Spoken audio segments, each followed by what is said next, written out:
நம்ம இந்த வீடியோவில் என்ன பார்க்க போகிறோம் அப்படின்னா 10ஆம் வகுப்பில் இருக்கக்கூடிய உருளையோட கன அளவு இல்லை ரைட். ஸோ அப்போ நம்ம 11ஆம் வகுப்படலை அப்படின்னா என்ன பண்ணுறது? நம்ம ஆப்ஷன் பார்த்தீங்க அப்படின்னா 11ஆம் வகுப்படலை அப்படின்னா நமக்கு டேட்டா ரொம்ப ஈஸியாக தான் கொடுத்துருப்பாங்க ஐயா. ஸோ இப்போ நம்ம ஈஸியாக டக்குன்னு ஒரு லைனில் போட்டு போயிடலாம். என்ன கொஸ்டின் கொடுத்துருக்காங்கன்னு பாருங்கள்.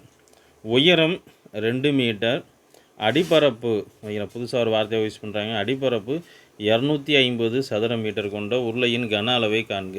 Right, very good, super. Single லைனில் போட்டோம். டிஎன்பிசி கொஸ்டின் இது இல்லைங்களா? ஸோ டிஎன்பிசியில் கேட்ட கொஸ்டின் உருளையோட கன அளவு எனக்கு தெரியும். நம்ம கன அளவு 3 அளவு இருக்கும். ஹச் இருக்கும், ஆர் ஸ்கொயர் இருக்கும், ஸோ பை. ஸோ வளைஞ்சிருக்கிறதால பை யூஸ் பண்ணுறோம். ரைட்டு. இப்போ இங்கே பாருங்கள், உயரம் கொடுத்துருக்காங்க. அடிப்பரப்புனாவே சொல்லியிருக்கேன். என்ன அடிப்பரப்புனாவே வட்டம் தான் நினைக்கிறேன். வட்டத்தோடைய பரப்பு தான். ஓகே, நல்லா வச்சுங்க.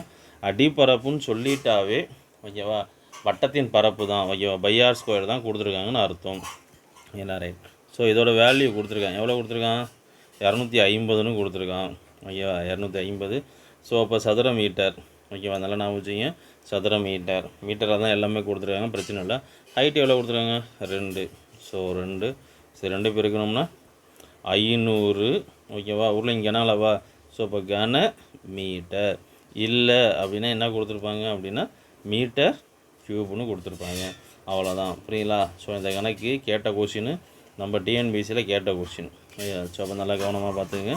பிடிச்சிருந்தால் சப்ஸ்கிரைப் பண்ணுங்கள், ஷேர் பண்ணுங்கள், கமெண்ட் பண்ணுங்கள். தேங்க்யூ.